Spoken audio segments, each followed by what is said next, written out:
40 years ago, the global economy was forever changed. When people remember then-President Richard Nixon, most think of the Watergate scandal and the subsequent collapse of his political career. That may be the case now, but history may remember him quite differently 50 years from now.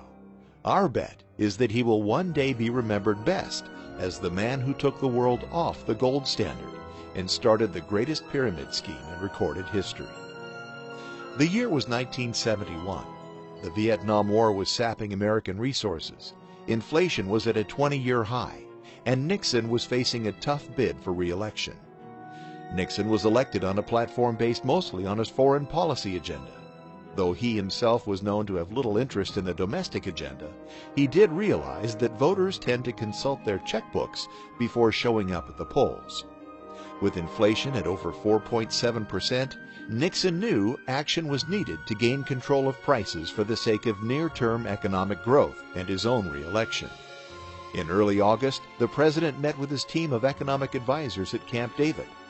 On August 15, 1971, he announced temporary wage and price controls and ended convertibility of the U.S. dollar into gold. Inflation subsided for a time. Nixon won re-election, and the world's economy would never be the same.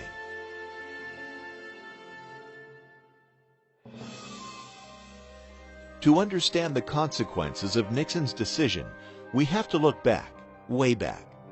The gold standard, as we understand it today, was the dominant fiscal force for the vast majority of recorded history. Starting long before the birth of Christ, the idea of valuing goods and services based on an amount of gold was the cornerstone of commerce for more than 98% of the last 2,000 years. Unlike modern fiscal standards and policies, the gold standard was not created. It arose naturally out of mutual free market agreement. Since gold was in limited supply and high demand, it was seen as a universal medium for value that could not be manipulated by one party in a transaction. For example, the year is 150 AD, and I want to enter into an agreement in which I take 1 cow per month from your farm each month for the next year in exchange for my work. The problem is, I don't work on your farm. I'm actually a blacksmith at some other guy's farm, and thus I can't trade my work for your cows. What we need is a convertible medium for value. In other words, we need money.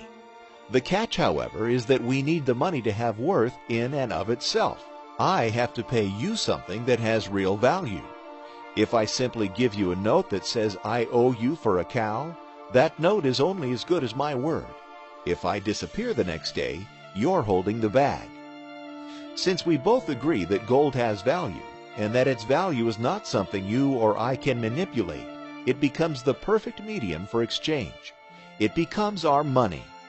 We enter into a contract through which I pay you 1 ounce of gold per cow through the end of the year, and voila, a gold standard is born.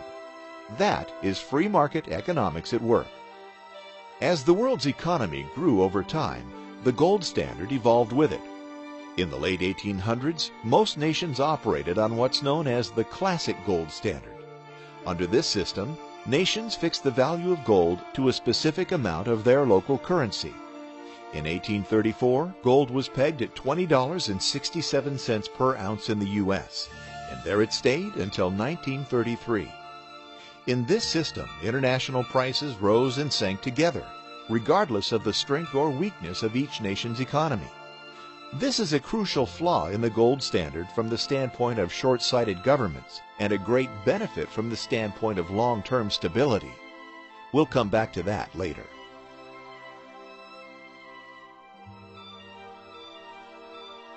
Though the consequences of the classic gold standard were complex, it basically worked on the premise that currencies shouldn't really change in value relative to each other. Instead, it held that weaker economies should accumulate less wealth and stronger ones more. Today, currencies change in value relative to each other based on the strength of each nation's economy. This makes wealth relative, which under the gold standard it is not. The significance of this important difference will become more obvious as we continue on. During the classic gold standard period, the balance between imports and exports from country to country was maintained through what's called the price-specie flow mechanism. That's economist speak for when our economy is booming, gold flows to us. When it's weak, gold flows away. Here's an example.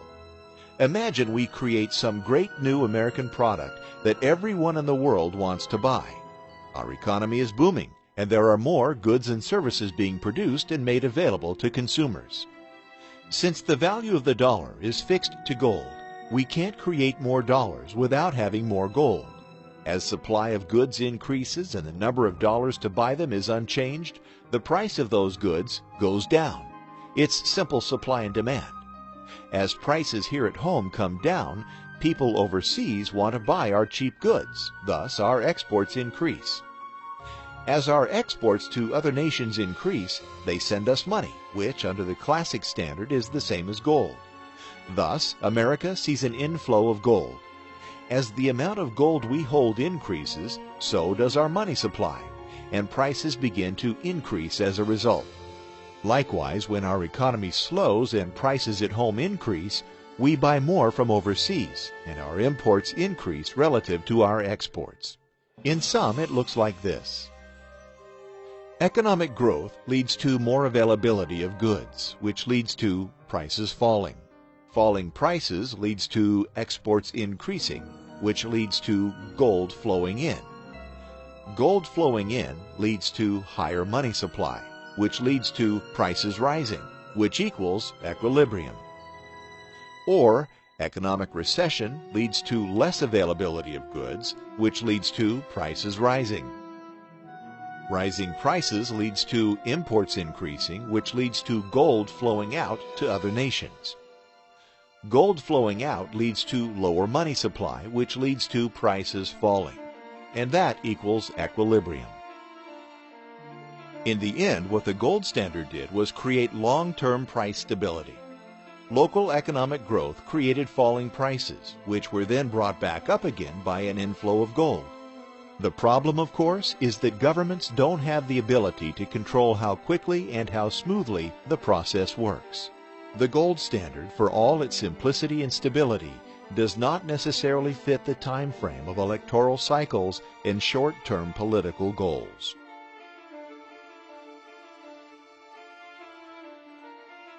Before the shot heard round the world that started the Great War, the global economy saw a long period of growth and prosperity. That all changed quite quickly as World War I began to drain economic resources throughout the developed world. Nations faced with rising expenditures and a lack of tax revenue suspended their currency's convertibility to gold. Many saw extremely high inflation during war years and went back on the gold standard in 1925, attempting to curb rising prices. The problem for European governments was that the gold flow mechanism didn't work fast enough to reach price equilibrium before the onslaught of the Great Depression. As the global economy faltered in the early 1930s, governments around the world began to realize that they wanted to increase the money supply in order to drive down interest rates and spur economic growth. The idea was that if only money were cheaper to come by, it would encourage investment and growth through inexpensive borrowing. With a fixed money supply as a feature of the gold standard, central banks had little power to lower interest rates in attempts to create short-term growth. The UK was the first to leave the gold standard in 1931, and much of the world soon followed. There was one saving grace, however. The United States, the issuer of the US dollar, maintained its convertibility to gold.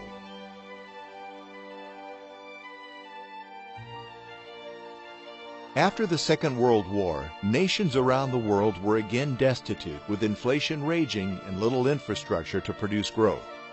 One exception was the U.S., which, relatively speaking, was left enriched by the munitions trade during the first part of the war.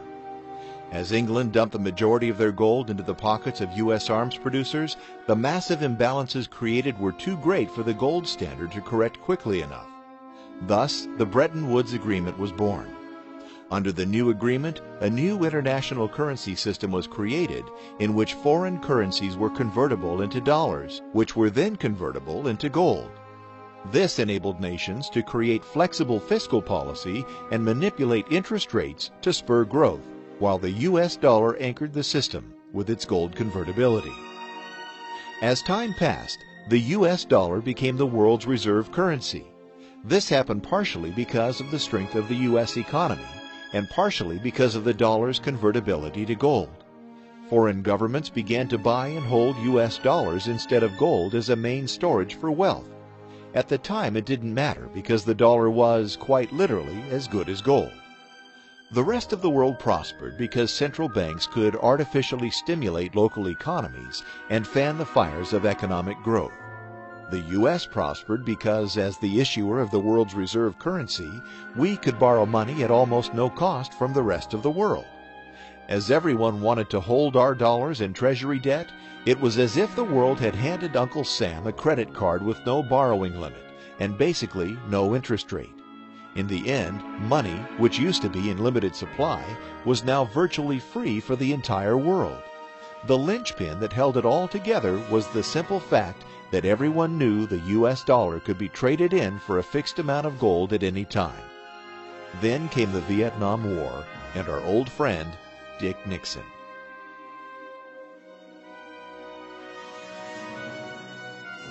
On August 15, 1971, Nixon announced that the mighty U.S. dollar could no longer be converted into gold.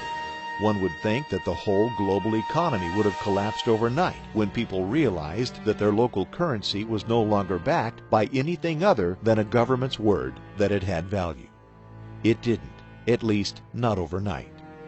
There was global price instability and inflation through the rest of the decade, and gold appreciated more than 2,500% in less than 10 years. Even so, the global system didn't collapse, but it did slowly and unmistakably begin to change. Since none of the world's currencies have been backed by gold over the last 40 years, they have all depreciated in value significantly.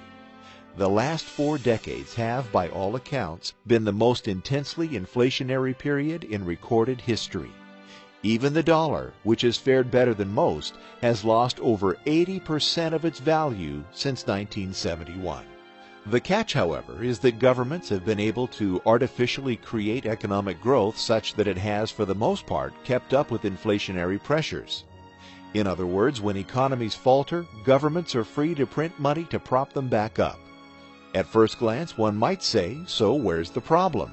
If economic growth is strong enough that people earn more money as prices go up, what's wrong with that?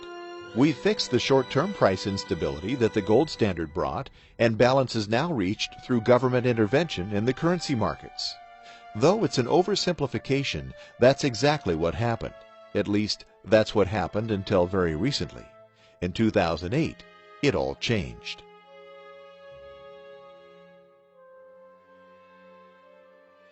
The problem with the new system of inflation and artificial growth is that it discourages saving and encourages borrowing. Think about it. If you know your dollars are going to be worth less tomorrow than they are today, why save them? Buy what you want because you know you'll be able to buy less tomorrow with the same dollars.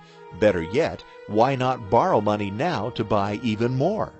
If your dollars are going down in value, your wages increasing, and prices are on the rise, it makes sense to borrow money today. When you borrow, you'll buy goods at today's low price. When the price increases, the dollars you borrowed will be worth less, and it will take you less work to pay them back, right? Doesn't that sound like what happened with the mortgage industry here in the U.S.? The only problem with this system is that it makes it nearly impossible to save money. Now, instead, you have to invest and earn returns to keep up with the falling value of money. Remember our parents' parents. Was wise investing a virtue for them? Maybe, but it was probably not nearly as important as saving money. That's changed today, hasn't it? Nowadays, it's widely expected that your savings account is not the majority of your net worth. We all buy stocks, real estate, and other assets that produce returns. We have to do this, or inflation will slowly erode the value of our savings. Say goodbye to cash under the mattress and hello to 401ks, investment banks, and big money on Wall Street. Throughout the 80s and 90s and most of the last decade, this system brought unprecedented prosperity to most of the world. The problem, of course, is that it's nothing more than a pyramid scheme. For 40 years, money has been virtually free both here and abroad. This has encouraged borrowing on all levels. Citizens have borrowed from companies to buy goods. Companies have borrowed from banks to loan money. Banks have borrowed from citizens and governments to finance the whole mess, and governments have borrowed from anywhere they possibly can. The whole thing works because of the world's confidence in the U.S. economy and our government's ability to make good on our debts and prop up the world's reserve currency. In a sense, we have borrowed from other countries, allowing them to create cheap money and continue the borrowing bonanza. That's all fine and dandy until someone stops believing in the system, or rather, stops believing in the dollar.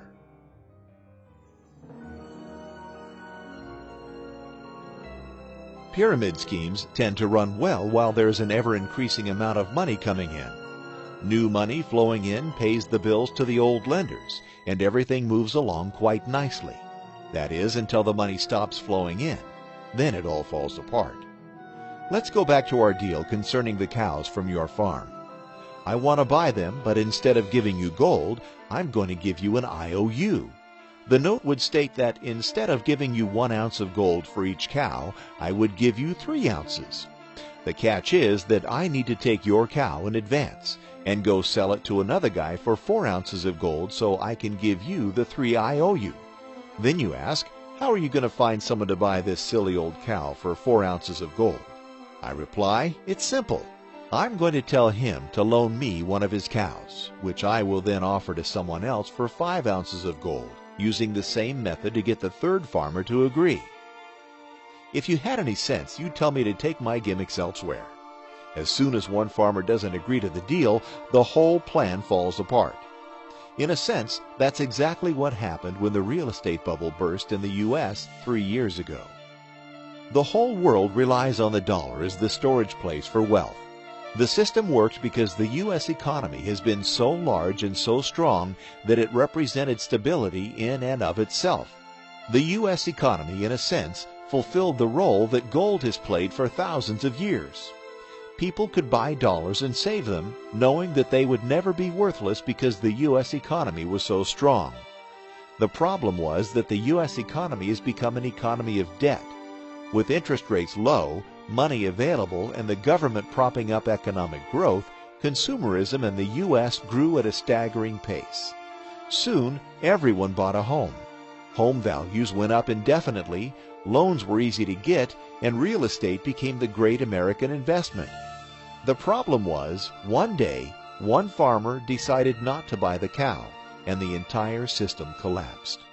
Investors stopped buying mortgage-backed securities. The money stopped flowing, and the pyramid came down.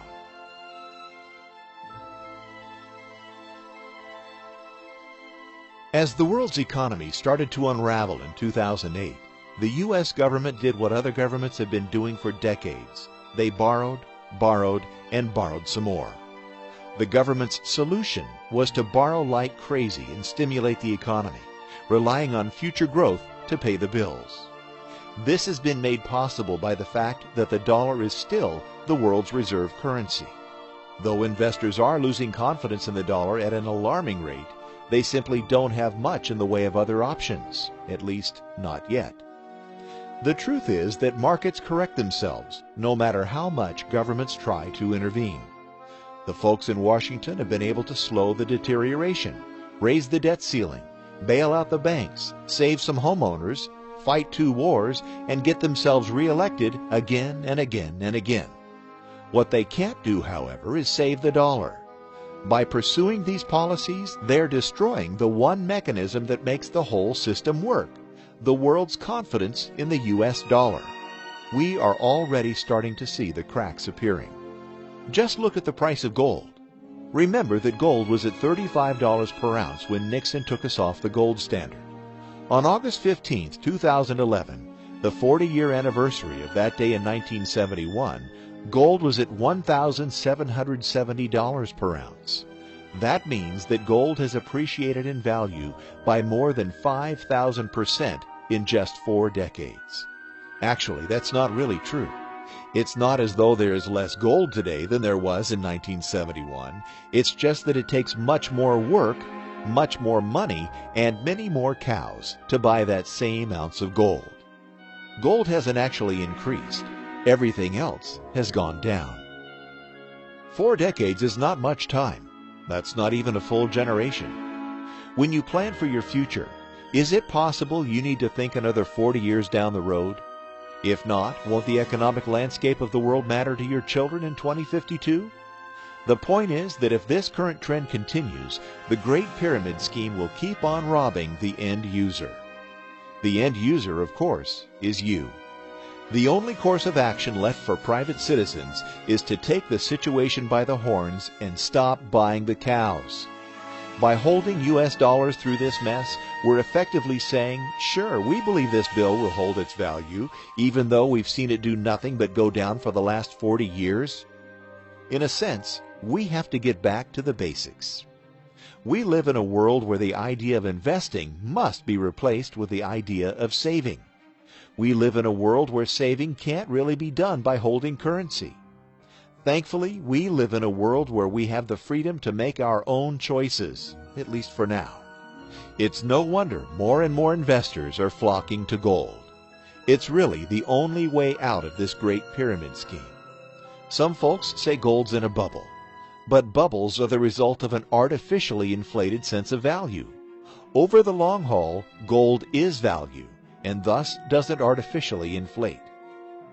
Even for those who bought gold in January of 1980, when it was at its previous all-time high, this simple fact holds true. Today, they have more than doubled their money, while the dollar has done nothing but fall apart. Like it or not, this is the new reality. Like it or not, gold may be the only option. The global economy can't go on booming forever on borrowed money, and the other shoe will drop. All we can do as individuals is protect ourselves and make sure none of us is the last farmer to buy the cow.